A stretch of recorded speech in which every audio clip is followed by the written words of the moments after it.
Então, aqui na São Paulo, temos esse grupo de mulheres.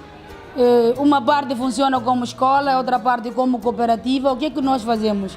Fazemos roupas, vestuários de toda a faixa etária. Fazemos também os acessórios. Depois também temos a tecelagem, que é novidade para a Guiné, as mulheres a tecer. Então, no início era assim, íamos de porta a porta, pedir às mulheres para virem à escola, porque não é fácil convencer a mulher para vir à escola, porque elas não sabem qual é o valor que a escola tem para elas. Dizem, não, eu já sou velha, o que eu vou fazer na escola? Será que eu vou aprender alguma coisa?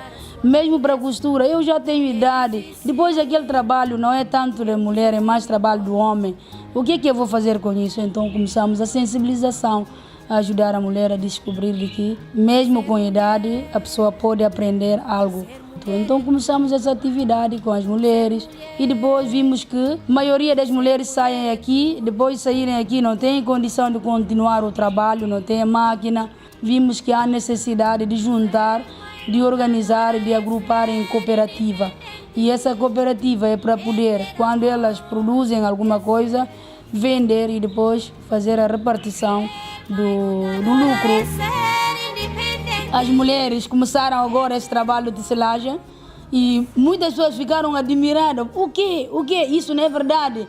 Porque os homens, há um mito que diz que a mulher não pode fazer a tecelagem do pano, porque se faz isso, pode morrer. Mas isso não é verdade. É porque, como é que eles vão vender? Se as mulheres é que compram mais pano, as mulheres é que usam pano, e as mulheres agora vão fazer o pano, então significa que os homens vão perder o trabalho.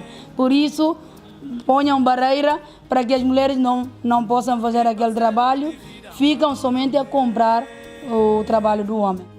Aqui na Guiné há homens que trabalham na tecelagem, mas como nós aqui não temos fábrica, tudo vem do Senegal, Gâmbia, então a maioria dos nossos homens que fazem esse tipo de trabalho vão para o Senegal e fazem o trabalho lá e vendem lá, e homens daqui também que vendem no mercado vão lá comprar num preço mais baixo e vendem aqui na cidade. Há homens que produzem aqui, mas são um número muito reduzido.